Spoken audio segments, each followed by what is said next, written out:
आम्हा घरी धन शब्दांचीच रत्ने, शब्दांचीच रत्ने यत्ने करू, शब्दे वाटू धन जनलोका. खरोखर आज खूप छान भेट डॉक्टर भोईंना मिळालेली आहे. आपल्यालाही मनपूर्वक धन्यवाद. एकच मुद्दा सांगेन की आज समाज माध्यमांचा जो वापर वाढलेला आहे त्या संदर्भानं सांगितलं गेलं की कंटिन्युअस डिट्रॅक्शन त्याच्याबरोबर विरुद्ध आहे टोटल कॉन्सन्ट्रेशन. आणि त्यासाठी महत्त्वाचा मुद्दा वाचन जो अनेकांच्या सजेशन्समध्ये आला.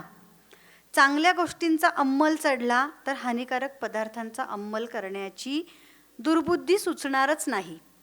जागतिक ख्यातीचा विचारवंत आहे डेव्हिड हेनरी थोरो, जो 2.5 वर्ष वॉल्डन तळ्याकाठी जाऊन राहिला, निसर्गाचं वाचन केलं, फक्त ग्रंथांचं नाही.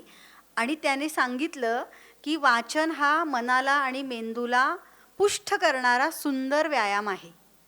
आज आपण हा व्यायाम या पिढीकडून करवून घेऊयात, एवढंच मला सांगायचं होतं. दुसरा काम दिलं पाहिजे त्यांना, तोही मुद्दा झाला व्यवस्थापनाचा. आदरणीय नितीनजी गडकरींचं अलीकडेच आलेलं पुस्तक आहे संघातील मानवी व्यवस्थापन, एका राष्ट्रीय स्वयंसेवकाच्या नजरेतून. तर आत्ताच्या पिढींना जर चांगल्या कृतींमध्ये कलांमध्ये आपण गुंतवलं, सतत व्यग्र ठेवलं तर आपोआपच या गोष्टींपासून ते परावृत्त होतील. धन्यवाद. आज कई सजेशंस आए, उसमें से एक सजेशन था कि जो प्लेसमेंट एजेंसीज हैं they should actually do some activity with companies in which they are also putting people. Not only that, आप किसी को अगर बोलते हो कि कंपनीज में ये सब हो सकता है, आपको केयरफुल रहना पड़ेगा, उनको ये भी बताना पड़ेगा कि अगर वहाँ पे कुछ होता है तो उसके बाद क्या करना चाहिए, कहाँ पे जाना चाहिए, कहाँ से मदद मिलेगा. फैमिलीज के लिए भी एजुकेशनल इंस्टीट्यूशंस, फैमिलीज के लिए एजुकेशनल इंस्टीट्यूशंस ऑफ कोर्स शिक्षा के लिए पैसे लेते हैं, उसके बदले में शिक्षा देते हैं, तो कम से कम थोड़ा पैसा खर्च करके उनके फैमिलीज को बुला के फैमिलीज को भी काउंसिल करना चाहिए. वर्क प्लेस सेफ्टी के ऊपर भी काम करना चाहिए. काफ़ी काम वर्क प्लेस सेफ्टी के ऊपर होना चाहिए. कंपनीज के साथ लोगों को जाके वहाँ बात करना चाहिए. आईटी इंडस्ट्री में भी एक सज्जन ने बोला कि IT industry equals to drug industry. That is not true. There are many people, there are extremely principled people in the IT industry as well that do not encourage any of this. There are very, very stringent companies that are available that don't let any of this happen in their companies. Lot of psychedelic drugs जो लेते हैं वो एक हाई के लिए लेते हैं, which is basically, which sends their mind into a theta 3 level. But also, meditation takes you into a theta 3 level. So I think people should encourage workforce also to improve concentration, to improve holistic well-being, to get into areas like meditation. It can be any form of meditation. I mean, there are a lot of meditative techniques available. People should actually encourage that. Her company में एक moral code of conduct लिखित होना चाहिए. We should push for that. We should create a forum that pushes for a moral code of conduct in every company. Lastly, जब ऐसा कोई अच्छे कार्य के लिए कोई अपने अच्छे मन से करता है, उसके लिए let me quickly give you a story that will also make you laugh. 3 लोग एक प्लेन में बैठ के जाते हैं. एक इस दुनिया का सबसे इंटेलिजेंट आदमी है, एक साधु संत आदमी है और एक हिप्पी है. और वो जो हिप्पी जब प्लेन में चढ़ता है तो एक बैकपैक लेके चढ़ता है. तो कुछ ऑक्सीजन सिलेंडर बर्स्ट होता है प्लेन में, पूरा धुआं धुआं आता है. वो पायलट अपना दरवाजा खोल के आता है और बोलता है कि there is a good news and there is a bad news. बोलता है कि the good news is that we have got 3 parachutes and the bad news is that we are 4 people and I am going to take the first parachute and leave. He takes the first parachute and the pilot opens the door and jumps out. Then the extremely intelligent man who said that I am the most intelligent man in the world says that the world needs me, so I should take a parachute and मेरे को एक parachute लेके jump करना चाहिए, और उसने jump KIA. ये साधु संत उस hippie के तरफ देख के, अभी एक ही पैराशूट बचा है अकॉर्डिंग टू देम, साधु संत के तरफ देख के बोलता है कि सन आई एम रियली सॉरी, एक ही पैराशूट बचा है बट मैंने जिंदगी जी ली है और मैंने संन्यास भी लिया था इस लोक कल्याण के लिए, तो मैं रहूं ना रहूं कोई फर्क नहीं पड़ेगा, आपके आगे जिंदगी पड़ी है, आप पैराशूट ले लो और जाओ। तो वो हिप्पी संत को देख के बोलता है कि महाराज जी चिंता मत करो, दुनिया का सबसे शाना आदमी पैराशूट छोड़ के मेरा बैकपैक लेके कूदा है।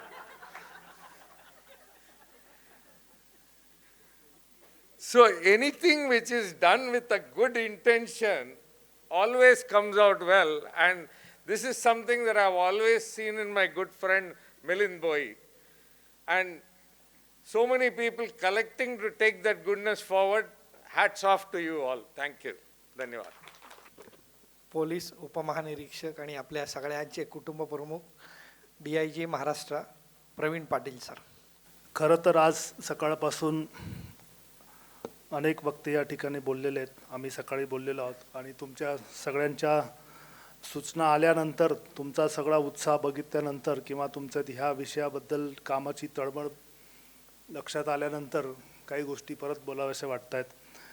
तुम्ही सगळेजण इथं सकाळपासून बसलेला आहात, कोणीही गेलं नाही, याच्यावरून हे दिसून येतं की हा विषय महत्त्वाचा आहे आणि याच्यात आपल्याला संवेदनशीलतेने बघून तळमळीने काम करायचं अशी प्रत्येकाची तुमची भावना आहे। आता याच्यात अनेक विषय आले। पहिला विषय ताईंचा आला होता, जागृती ताईंचा, त्या म्हणत होत्या की ते इंजेक्शनचा विषय त्यांनी सांगितलं, मी तो रिपीट करत नाही आता, पण ते अजूनही चालू आहे, आणि त्यामध्ये एक बोलल्या होते की तिथल्या पोलीस निरीक्षकाला त्या भेटल्या होत्या वगैरे, आणि अजूनही ते झाले ते आहेत का त्या ताई आता? हां, तर मला एक गोष्ट सांगायची आहे सगळ्यांना की आपल्याकडे एक खूप स्ट्रॉंग मेकॅनिझम आहे, लॉ एन्फोर्समेंट एजन्सीचं खूप चांगल्या पद्धतीचं मेकॅनिझम आहे। पोलीस स्टेशनला कोणी तुम्हाला दाद दिली नाही तर तुम्ही त्याच्या नजीकच्या वरिष्ठ ACP तिथेच बसतो, त्याच्याकडे जाऊ शकतात। इथं शहराचा विचार केला तुम्ही, पुणे शहरातलं जर सांगत असतील त्या उदाहरण, तर इथे DCP एक रँकचा ऑफिसर असतो, त्याच्याकडे खूप सारे लोक जातात जर खाली कोणी लक्ष दिलं नाही तर। त्याच्याही पलीकडे जाऊन चांगल्या पद्धतीने इथं हेडक्वार्टरमध्ये ॲडिशनल CP, जॉईंट CP आणि सगळे हे संवेदनशील अधिकारी आहेत। तुम्ही त्यांना सांगितलं आणि त्यांनी याच्याकडे दुर्लक्ष केलं असं होणार नाही, म्हणून असा प्रसंग परत कोणावर येऊ नये म्हणून माझं असं सांगणं राहील की अशा गोष्टींकडे आपण दुर्लक्ष करायचं नाही। तिथल्या स्थानिक एखाद्या अधिकाऱ्याने लक्ष दिलं नाही तर हा सगळा मेकॅनिझम आपल्यासाठी अवेलेबल आहे। आपण आता डिजिटल युगामध्ये आहोत, सगळ्या पोलीस यंत्रणेचे ईमेल तुम्हाला एका क्लिकवर दिसतात, त्याच्या पलीकडे शासनाचे प्रशासनाचे सगळ्या वरिष्ठ अधिकाऱ्यांचे ईमेल तुम्हाला एका क्लिकवर दिसतात। अशी घटना जर तुम्ही सांगूनही कोणी दुर्लक्ष केलं असेल तर तुम्ही इमिडिएटली रिपोर्ट करू शकतात। त्याच्या पलीकडे आपल्याकडे आता नार्कोटिक्सशी संबंधित आता ती केंद्राची हेल्पलाईन आहे 1933, ही मानस हेल्पलाईन आहे, त्याच्यावर जर तुम्ही कंप्लेंट केली तर तीसुद्धा खाली कारवाईसाठी जाते। आपल्या सरकारचा जो प्रोजेक्ट आहे त्याच्यामध्ये डायल 112 सगळ्यांना माहिती असेल, पूर्वी आपण 100 डायल करायचो आणि अशी माहिती द्यायचो।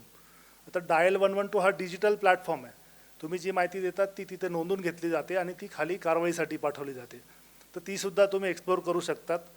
त्याच्या पलीकडे आता आमचं हे आमच्या IG मॅडमने सकाळी सांगितलं की आमचे 7 ठिकाणी महाराष्ट्रामध्ये ऑफिसेस असणार आहेत, कारवाईचे ऑफिसेस, कृती कार्यालय असणार आहेत। इथे पुण्याच्या कृती कार्यालयाचे DYSP बसलेले आहेत, त्यांचा नंबर पण मी तुम्हाला सांगतो, तावस्कर नाव आहे, तावस्कर उभे राहा जरा। हां, यांच्याकडे कोल्हापूर रेंजमधले जेवढे 5-7 जिल्हे आहेत तिथे अशा प्रकारच्या कारवाया नार्कोटिक ड्रग्सशी संबंधित, म्हणजे बाकीचे पोलीसचे विषय आहेत ते त्यासाठी लोकल पोलीस आहे, ते देखील कारवाया करतातच आहेत। पण असं जर तुम्हाला वाटलं की तिथे सांगूनही कारवाई झाली नाही तर तुम्ही यांना कॉन्टॅक्ट करू शकता. त्यांचा नंबर पण मी सांगतो, 9518 913929.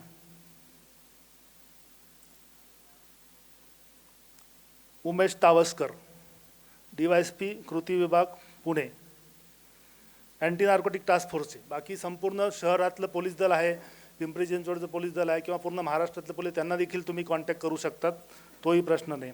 आणि आणखी एक हेल्पलाईन नंबर आमच्या ह्या ANTF सुरू झाल्यापासून तयार केलेला आहे, 7218 00 0073. 7218 00 0073 याच्यावर देखील आपण माहिती देऊ शकतात. हा एक विषय झाला. त्याच्यानंतर खूप साऱ्या तुमच्या सूचना आल्यात. कठोर कायदे असायला पाहिजेत असं एक ताई आमच्या म्हटल्या, परंतु हा कायदा एवढा कडक आहे. तुम्ही सकाळी परदेशी सरांना ऐकलं असेल की याच्यामध्ये खूप स्ट्रिंजंट पनिशमेंट आहेत. ते सांगत होते, तुम्ही ऐकलं असेल सांगत असताना, की कमर्शियल क्वांटिटी पोजेशनचं सोडून द्या, पण कमर्शियल क्वांटिटी म्हणजे जे आरोपी जे ह्या गुन्हे करतात आणि गँग त्याच्यामध्ये समावेश आहे त्यांना, त्या सगळ्यांसाठी 10 वर्ष 14 वर्ष 20 वर्षापर्यंत अशा शिक्षा, 10 वर्षापासून 20 वर्षापर्यंत शिक्षा आहेत. आपल्या महाराष्ट्र शासनाने, महाराष्ट्र सरकारने 2025च्या अधिवेशनामध्ये आपल्याला सगळ्यांना, महाराष्ट्रात राहणाऱ्या सगळ्या लोकांना मकोका कायदा माहिती आहे, मकोका कायदा म्हणतात. संघटित गुन्हेगारीच्या विरोधातला हा कायदा आहे. तर अंमली पदार्थासंबंधातले गुन्हे हे त्या कायद्यात त्यांनी समावेश केलेला आहे. म्हणजे आता ज्या गँग याच्यामध्ये असतील किंवा ज्यांच्यावर रिपीटेड ऑफेन्स दाखल होतील त्यांना आपण NDPS कायद्याच्या सोबत महाराष्ट्र संघटित गुन्हेगारी अधिनियमसुद्धा लावू शकतो. त्यामुळे कायद्याच्या जागे आहेत, कठोर कायदे आपल्याकडे आहेत. ते कशा स्पिरिटमध्ये, कशा पद्धतीने लॉ एन्फोर्समेंट एजन्सीने ते इम्प्लिमेंट करायचे आहेत ते एक महत्त्वाचं आहे. आणि सकाळी परदेशी सरांना तुम्ही ऐकलं असेल त्याच्यामध्ये लूपहोल्स, पळवाटा कशा शोधतात, की काही टेक्निकल गोष्टी, हे आता तो विषय परत रिपीट करण्यासारखा नाही येते. परंतु मुद्दा सांगायचा एकच की आपल्याकडे कायदे खूप चांगले आहेत. त्यांची व्यवस्थितपणे अंमलबजावणी करायची जबाबदारी सगळ्या लॉ एन्फोर्समेंट एजन्सीची आहेत.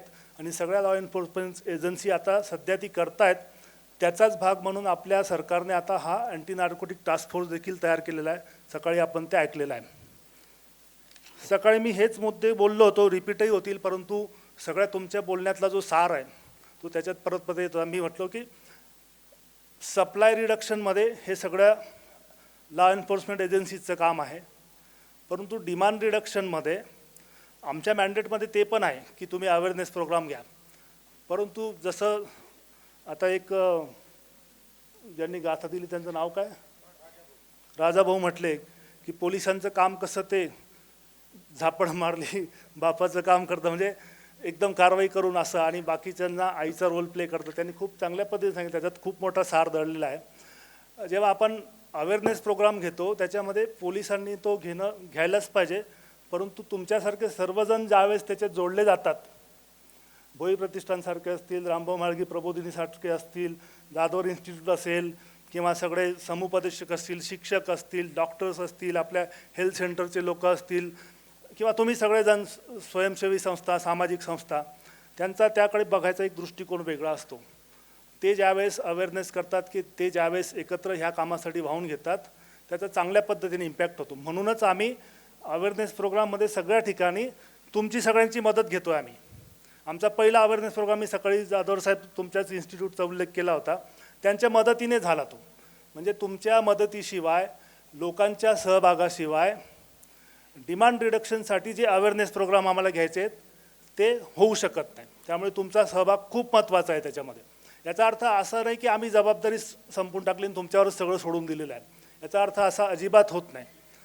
तिसरी जी गोष्ट आहे ती पुन्हा अधोरेखित झाली इथे, हार्म रिडक्शन म्हणजे डी-ॲडिक्शनच्या संदर्भात आपण बोलत होतो. समुपदेशन एक खूप चांगला त्याच्यात महत्त्वाचा विषय आला. सप्लाय रिडक्शनमध्ये अवेअरनेसच्या सोबतच जर समजा काही चुकून त्या वाटेला गेलेले असतील तर त्यांना आपण व्हिक्टीम म्हणून बघितलं पाहिजे. त्यांच्याकडे आपण गुन्हेगार म्हणून बघता कामा नये. आता पोलीस आमचं रोलच आहे की त्याच्यावर सुद्धा आम्ही गुन्हा दाखल करतो, कायद्यात तशी तरतूद आहे. पण त्याचबरोबर त्याला त्याच्यातून बाहेर काढायचं असेल तर तुमच्या सगळ्यांच्या मदतीने त्याला आपण व्हिक्टीम म्हणून ट्रीट केलं पाहिजे. आणि कायदा पण ते मान्य करतो. ह्याच कायद्यामध्ये हा अतिशय कडक जरी कायदा असला, याच्यामध्ये डॉक्टर साहेब एक अशी तरतूद आहे, सेक्शन 64A म्हणून आहे, की जर एखादा ॲडिक्ट असेल किंवा एखाद्याने ड्रग कंझ्युम केलं असेल आणि त्याने माननीय कोर्टासमोर जर सांगितलं की मला याच्यातून बाहेर पडायचं आहे आणि मला डी ॲडिक्शन सेंटरमध्ये भरती व्हायचं आहे, तर कोर्ट त्याची शिक्षा माफ करतं. ही इनबिल्ट तरतूद कायद्यामध्ये आहे. म्हणून आपण जे इथं सगळेजण बसलेलो आहोत, आपल्याला हा एक विचार पुढे न्यायचा आहे की आमच्या यंत्रणा सगळे कायदेशीर अंमलबजावणी करायचं काम करतील, अवेअरनेसमध्ये देखील आपण काम करू, परंतु ज्या घरात कोणीतरी ॲडिक्ट आहे, आपण सकाळपासून अनेक उदाहरणं या ठिकाणी ऐकलेत की त्याचं स्वतःचं तर नुकसान होतंच, कुटुंब परेशान असतं, पॅरेंट्स हतबल झालेले असतात, असहाय झालेले असतात. नेमकं काय करावं? आता मागच्या 15 दिवसापूर्वी एक अतिशय चांगली फॅमिली, डॉक्टर साहेब माझ्या ऑफिसला आले होते ना, तुम्ही दोघं आले होते, त्याच्यानंतर 1 तासाने एक फॅमिली आली होती.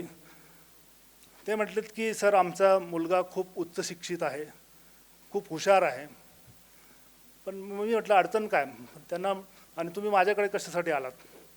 त्यांना असं वाटलं की नार्कोटिक्समध्ये, अँटी नार्कोटिक्स टास्क फोर्समध्ये साहेब आहेत, काहीतरी मदत करतील आपल्याला. म्हणे त्याला बीड्स घ्यायची सवय लागलेली. मला पण असं ऐकून वाटलं की काय म्हणून. म्हटलं मग काय, तुम्हाला काय मदत पाहिजे? नाही, पोलीस स्टेशनला सांगून त्याला जरा त्याच्यातून बाहेर काढायचं. माझ्यापुढे सगळं चित्र उभं राहिलं की पोलीस स्टेशनला हा व्यक्ती गेल्यानंतर आमचे पोलीस काय करणार की त्याने घेतलं असेल तर त्याच्यावर कारवाई करणार. पुढे काय? पुढे ते लक्ष ठेवणार त्याच्यावर. त्यावेळेस मला सगळं चित्र उभं राहिलं की आपल्याकडे असे आता लोक वारंवार येतील, माझ्याकडे येतील, माझ्या अंडर काम करणाऱ्या सगळ्या अधिकाऱ्यांकडे येतील. त्यावेळेस त्यांना आपण काय सांगायचं नेमकं? आणि त्याच वेळेस आमचा हा प्रोग्राम घ्यायचा हे सगळं चाललेलं होतं. त्याच्यातून आता आपण सगळ्यांनी जी मतं मांडलीत, त्यामध्ये आता ह्या दिवसभराच्या सत्रातून आपण जर का एक असा व्यवस्थित डाटाबेस तयार करू शकलो की बाबा एखाद्याला डी ॲडिक्शनमधून बाहेर काढायचं असेल तर कोणाकोणाची मदत लागते त्याला. मग त्याच्यामध्ये कोण आहेत? सगळ्यात पहिले जसं ताईंनी कव्हर केलं त्यांच्या याच्यामध्ये पालकांची भूमिका खूप महत्त्वाची आहे. शिक्षकांनी मदत केली तर आणखी चांगली गोष्ट आहे. त्याच्या पियर ग्रुपमधले चांगले मुलं असतील, त्यांनी मदत केली तर ती पण आणखी चांगली गोष्ट आहे.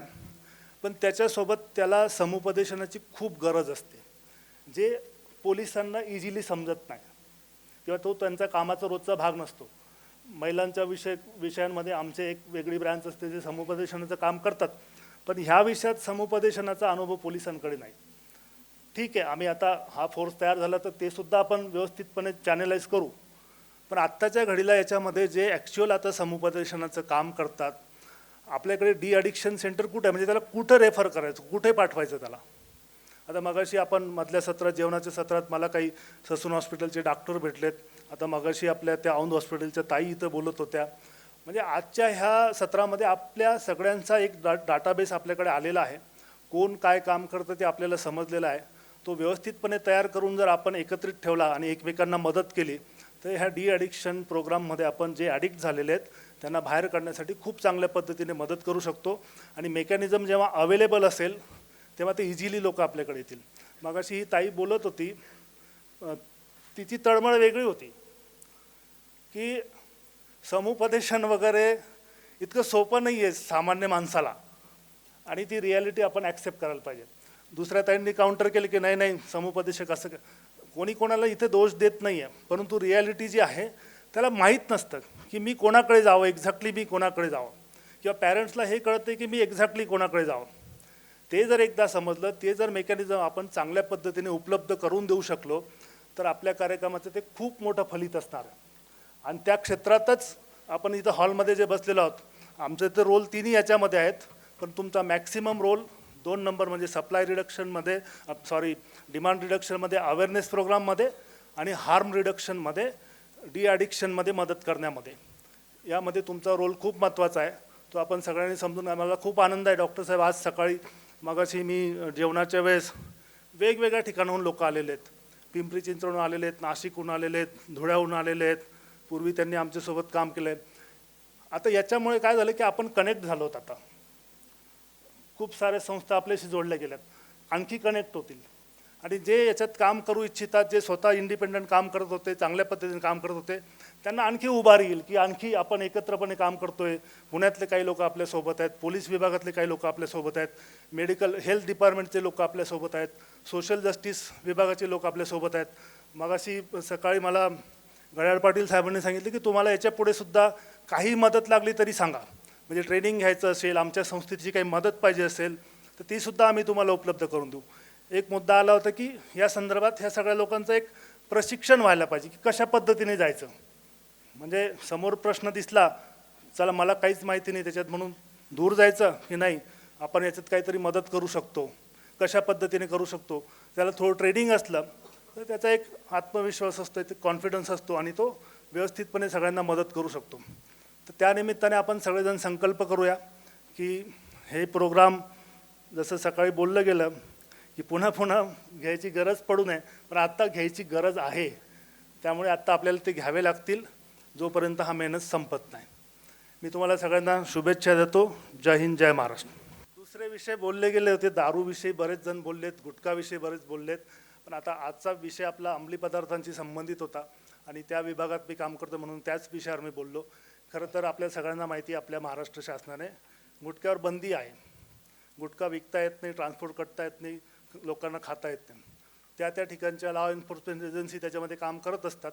परंतु ठीक आहे, कोणाच्या काही त्या अनुषंगाने पण तक्रारी असतील तर जे मी मेकॅनिझम सांगितलं, जे नंबर सांगितले त्याच्यावर तुम्ही तक्रारी करू शकता. यानंतर या कार्यशाळेचे मुख्य समन्वयक आदरणीय अभिराम घड्याळ Patil sir, executive director Rambhau Mhalgi Prabodhini हे समारोप करतील.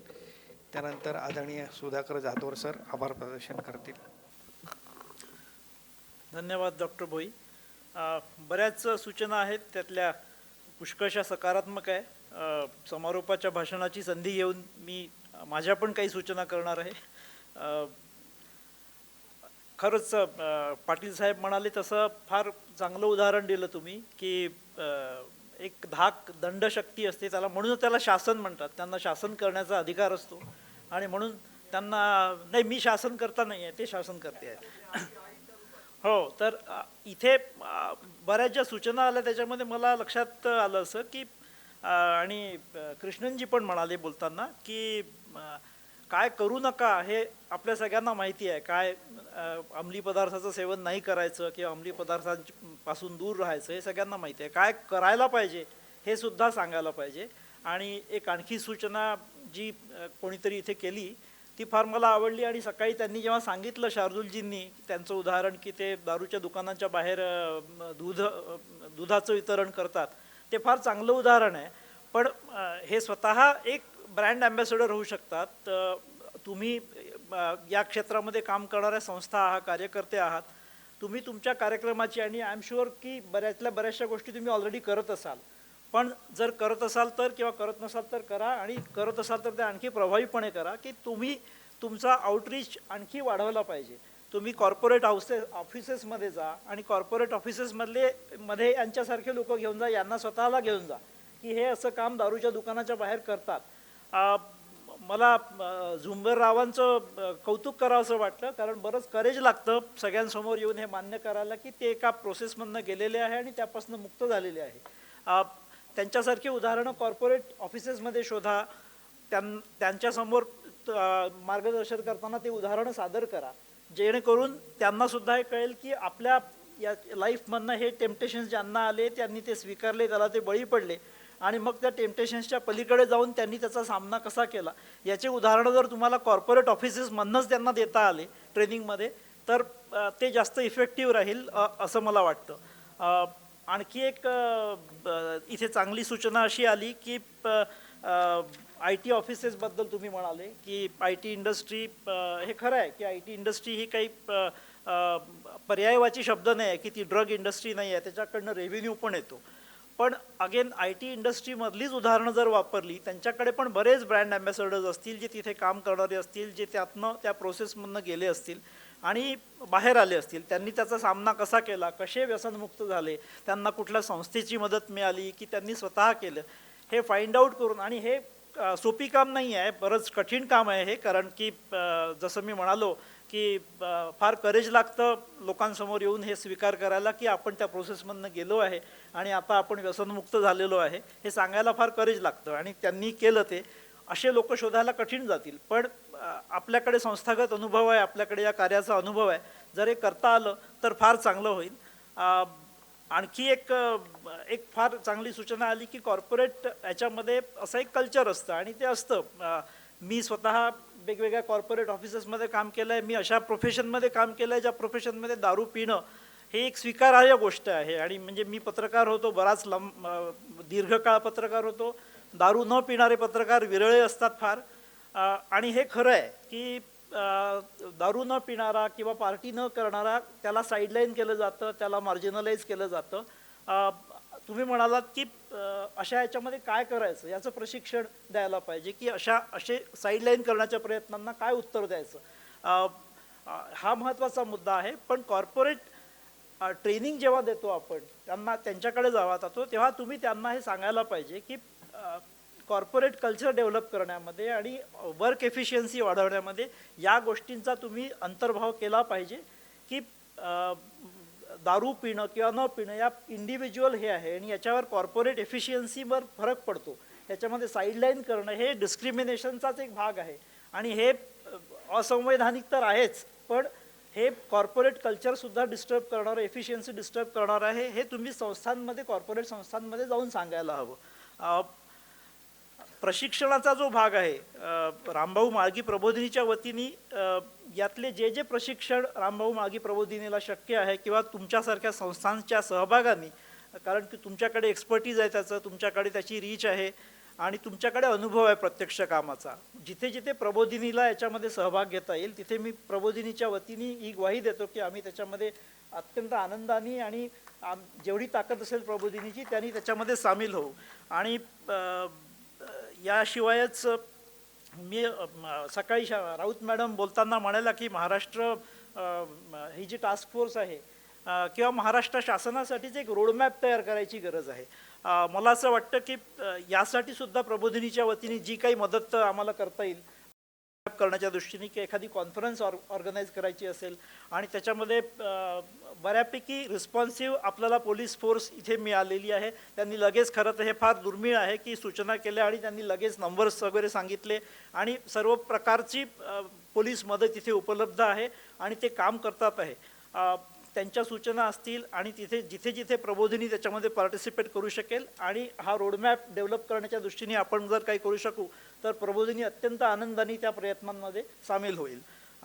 मी राऊत मॅडमला सुद्धा हा अश्युरन्स दिलेला आहे की तुमच्या प्रयत्नांनी आणि शासनाच्या प्रयत्नांनी जर आम्हाला एकत्र येऊन असं काही करता आलं तर आम्ही जरूर करू.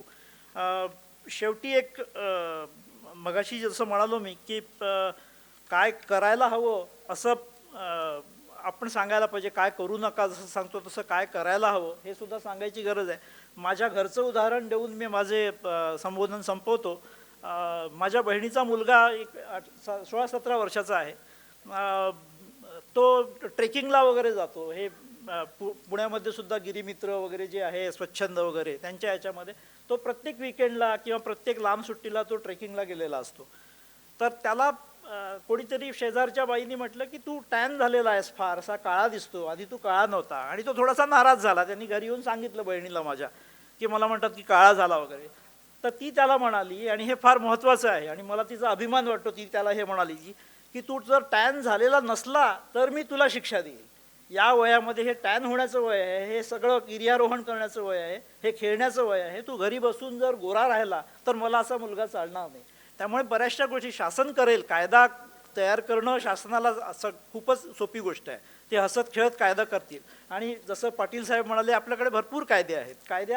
कायद्याची एक मर्यादा असते आणि कायद्याची शासनाची जी शक्ती असते त्याची मर्यादा असते. पण गोरेपणाचं अट्रॅक्शन किंवा कॉर्पोरेट याच्यामध्ये डिस्क्रिमिनेशन होण्याच्या गोष्टी या पोलीस आणि शासनाच्या पलीकडच्या असतात.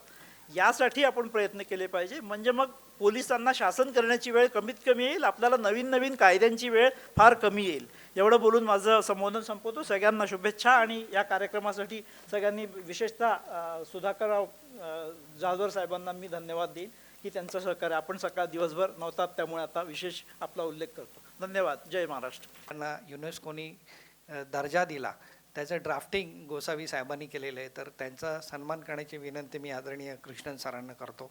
यांच्यासाठी जोरदार टाळ्या वाजवायचं म्हणा. विविध महाराजांचे जे किल्ले आहेत, विशाळगड असतील किंवा संग्रामदुर्ग असेल, सिंहगड असेल, येथील अतिक्रमणं हटवण्याचं फार जिकिरीचं आणि जोखमीचं काम या अधिकाऱ्यांनी केलेलं आहे.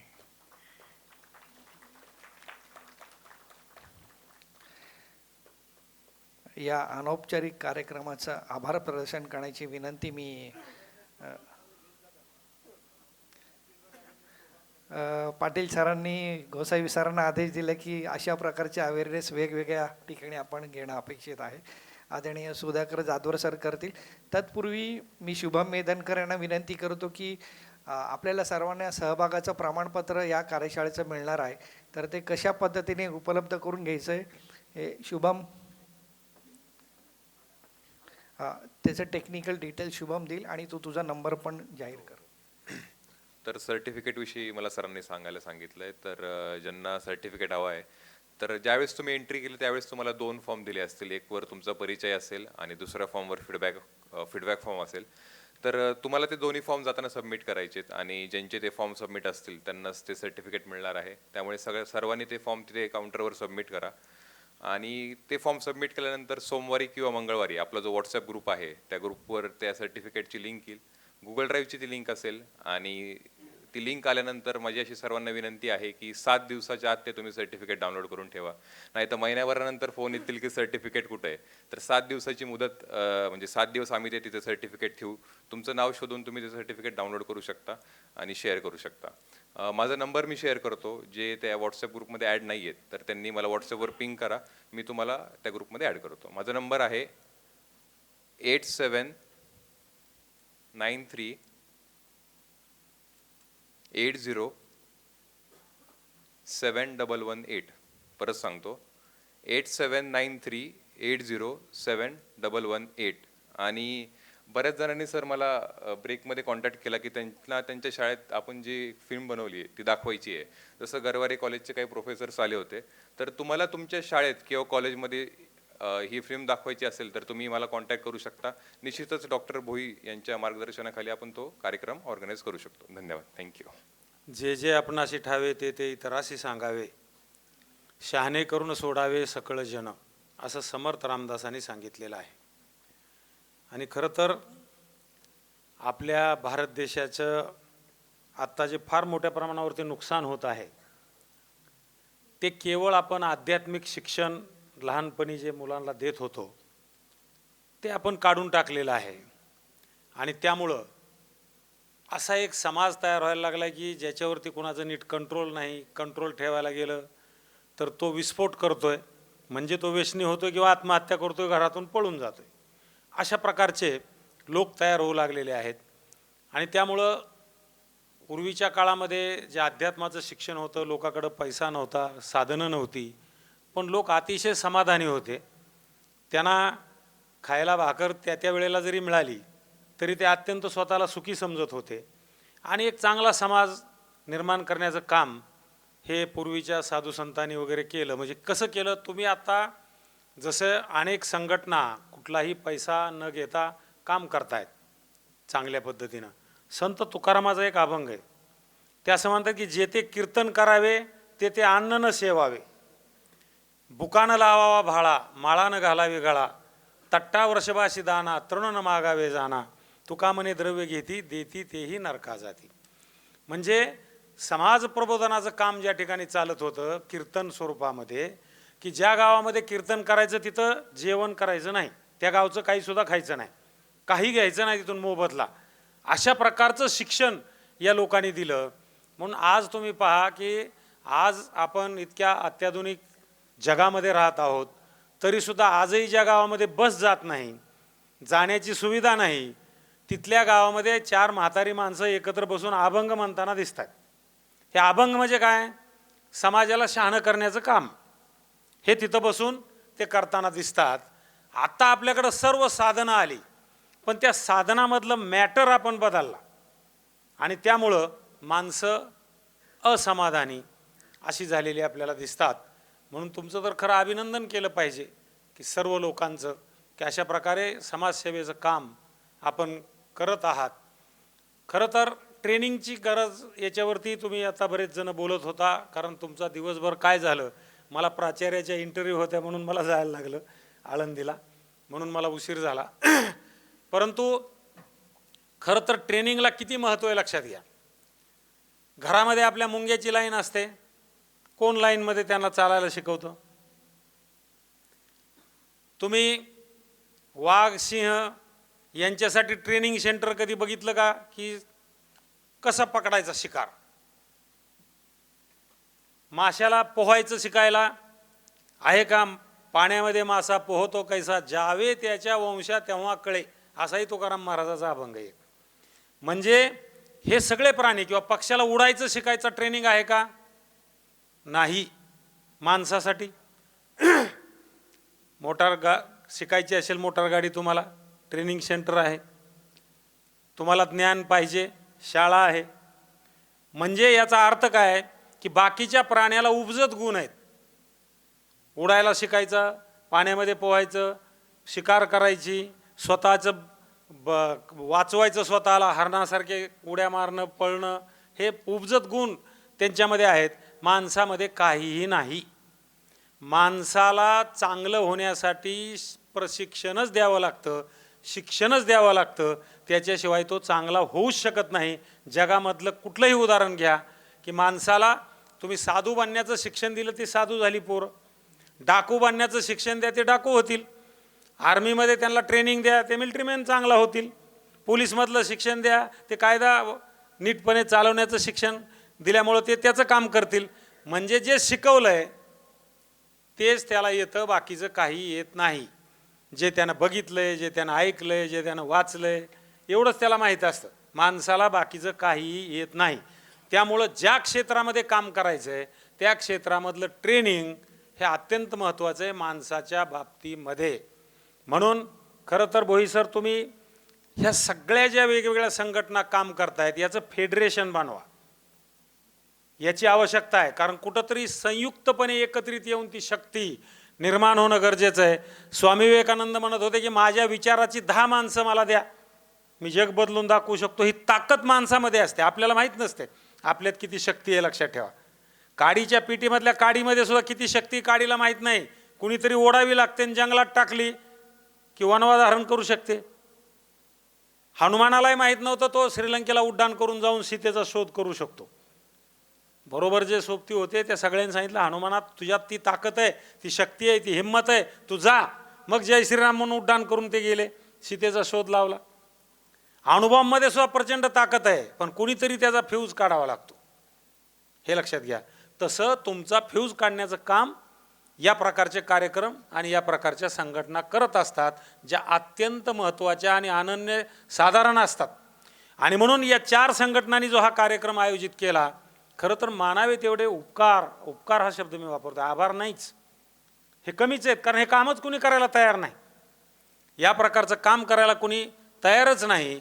आणि म्हणून माळगी प्रबोधिनी असेल, प्रवीण पाटील साहेबांचं डिपार्टमेंट नार्कोटिक्सचं असेल पोलीस खात्यामधलं, आमचे डॉक्टर भोई सर असतील किंवा आमची संस्था असेल, ही जी कामं आहेत ही कामं अत्यंत महत्त्वाची आहेत की ज्याचं कुठल्याही प्रकारे तुलनात्मक त्याला उदाहरणच देऊ शकत नाहीत आपण. इतकं तुम्ही पवित्र, उत्तम आणि चांगलं काम हातामध्ये घेतलेलं आहे.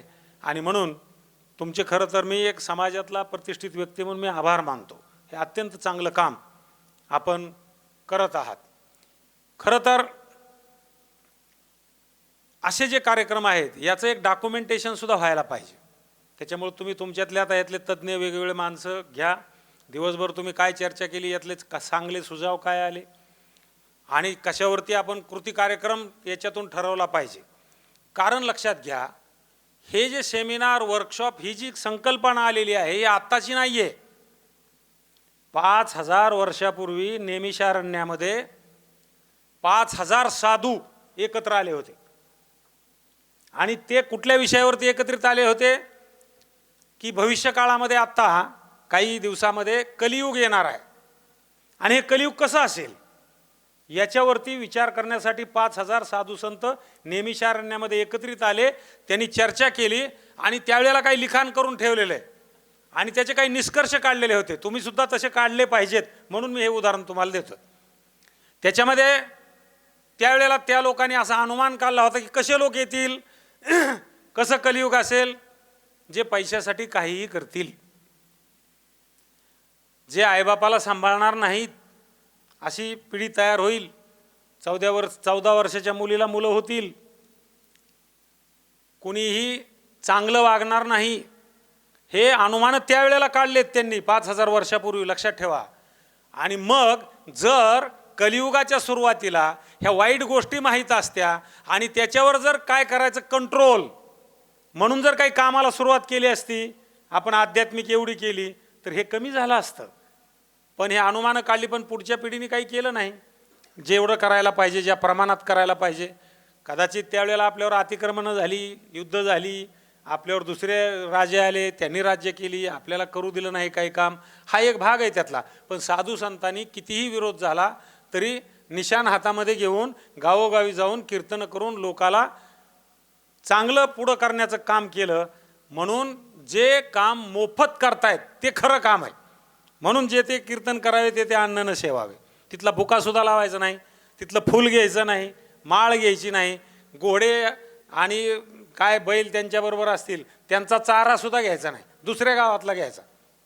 आणि जे पैसे देतात म्हणजे जे घेतात ते तर नरकात जातात, पण देणारे बी जातात असं त्यांनी सांगितलं त्यावेळेला. परंतु आत्ताचा काळ वेगळा आहे. पण तरीसुद्धा तुम्ही हे मोफत अत्यंत चांगल्या पद्धतीचं काम करत आहात, त्याबद्दल तुमचेसुद्धा मी आभार मानतो. स्टेजवर ज्या विविध व्यक्ती येऊन गेल्या त्या सर्वांचे मी आभार मानतो. आत्ताही या ठिकाणी कृष्णन साहेब मॅडम सगळे इथं आहेत, तुमचेही मी आभार मानतो. आणि पोलीस खात्यातर्फे पहिला कार्यक्रम आम्ही घेतला, कारण मला माहिती आहे की मी सर DYSP असल्यापासून मी त्यांना ओळखतो आणि अत्यंत चांगला काम करणारा हा एक अधिकारी आहे हे मला माहीत होतं. म्हणून चर्चा झाल्या सांगितलं की आपल्याला हा कार्यक्रम घ्यायचा, कुठलाही त्याच्यामध्ये प्रॉब्लेम नाही. आणि म्हणून सर तुमचेही मी आभार मानतो. माळगी प्रबोधिनी तर अत्यंत उत्तम काम करत आहे, ते प्रशिक्षण देण्याचंच काम करत आहेत लोकांना. आणि त्यामुळं तुमचं हे काम व्यापक दृष्टिकोनावरती अजून व्हावं असं मी इच्छा व्यक्त करतो. आपलेही घड्याळ पाटीलजी सर आभार मानतो. आणि आपले डॉक्टर, त्यांना बोही डॉक्टर भोयाची उपमा वगैरे दिली. आणि खरं तर ही बोही बहार वाहत असतात, मग कोण वर आहे, कधी राजाचा वाहतात, कधी चांगल्या लोकांचा, पुस्तकाचा, कशाचाही. पण हे जे डॉक्टर आहेत हे समाजामध्ये चांगल्या गोष्टींचा भार वाहतात, की ते चांगल्या गोष्टी, मग आत्महत्या करणारे शेतकरी असू देत किंवा संगीतामध्ये काम असू देत, म्हणजे डॉक्टर एक काय काय करू शकतो, किंवा जेलमध्ये जे कैदी आहेत ते सुटल्यानंतर पुन्हा त्या गैरमार्गाला जाऊ नयेत म्हणून त्यांना काहीतरी उद्योग करून देणारा अशा प्रकारचा हा वेगळा डॉक्टर आहे, लक्षात ठेवा. आणि त्यामुळं ही अशा प्रकारची ही रत्न, या व्यक्ती अत्यंत महत्त्वाच्या आहेत. तुम्ही सगळे लोक अत्यंत महत्त्वाचे आहेत, यांचेही मी आभार मानतो. आणि आमचा उपाध्यक्ष शार्दूल हा सुद्धा अत्यंत 24 तास कुठलंही व्यसन नसलेला असा एक युवक आहे. आणि सातत्यानं युवकामध्ये जाऊन तो 10वीला होता त्यावेळेसपासून गावोगाव जाऊन म्हणजे 200 गावामध्ये अभियान राबवलं होतं. तिथली स्वच्छता करणं, तिथल्या गावातल्या लोकांना, तिथल्या विद्यार्थ्यांना गोळा करणं, आणि जे दारू व्यवसाय असतील किंवा कुठलेही वाईट व्यसनं असतील या व्यसनाच्या विरोधामध्ये काम करणं 10वीला असल्यापासून हे काम तो करतो. त्याला आम्ही नेहमी आम्ही त्याला प्रोत्साहन देतो, त्याचेही मी आभार या ठिकाणी मानतो. आपल्या सर्वांचे आभार मानतो. बोलण्यासारखं खूप आहे, परंतु तुम्ही जे चांगलं काम करत आहात त्या चांगल्या कामाला मी शुभेच्छा देतो. अशा प्रकारचे ट्रेनिंग पुन्हा पुन्हा व्हावेत. मी फेडरेशन हा शब्द जाणीवपूर्वक वापरलेला आहे, त्याच्यावरती डॉक्टर तुम्ही विचार करा. आणि फेडरेशन करून सगळ्याला एकत्रित बांधणं, मी बोलता मध्ये जो शब्द राहिला की माझ्यासारखे 10 विचार करणारे लोक जर मला मिळाले तर मी सगळं जग बदलून टाकेल, ही वाक्य स्वामी विवेकानंदांनी बोललेलं होतं. तुम्हाला तर ही 200 माणसं मिळाली. मग तुम्ही एवढे जण जर असाल आणि एवढ्या लोकांनी जर काम केलं तर नक्की हे मोठ्या प्रमाणावरती काम होईल. या कामाला मी शुभेच्छा देतो आणि थांबतो. जय हिंद, जय महाराष्ट्र. धन्यवाद सर. सामूहिक लोकशक्तीने आपण काय करू शकतो याचा ज्वलंत उदाहरण सरांनी त्यांच्या शब्दात मांडलं. यानंतर आपण सामूहिक वंदे मातरम घेऊन या कार्यक्रमाचा समारोप करणार आहोत आणि कार्यक्रम संपल्यावर पाठीमागे चहा पाण्याची व्यवस्था केली आहे. मी वंदे मातरम गायनासाठी डॉक्टर निगोजकर मॅडम यांना विनंती करतो. आपण सामूहिकच वंदे मातरम गायन करणार आहोत. सर्वांनी कृपया सावधान स्थितीमध्ये उभं राहावं ही विनंती. वंदे मातरम. वंदे मातरम,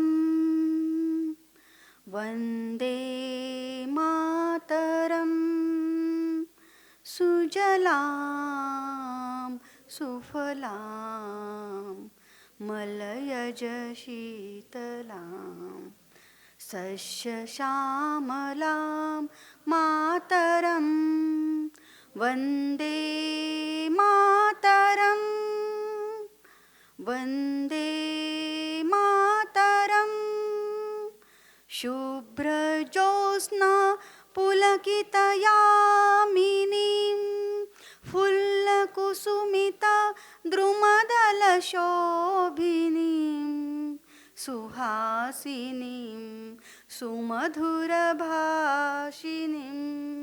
सुखदां वरदां मातरं वन्दे मातरं वन्दे मातरं.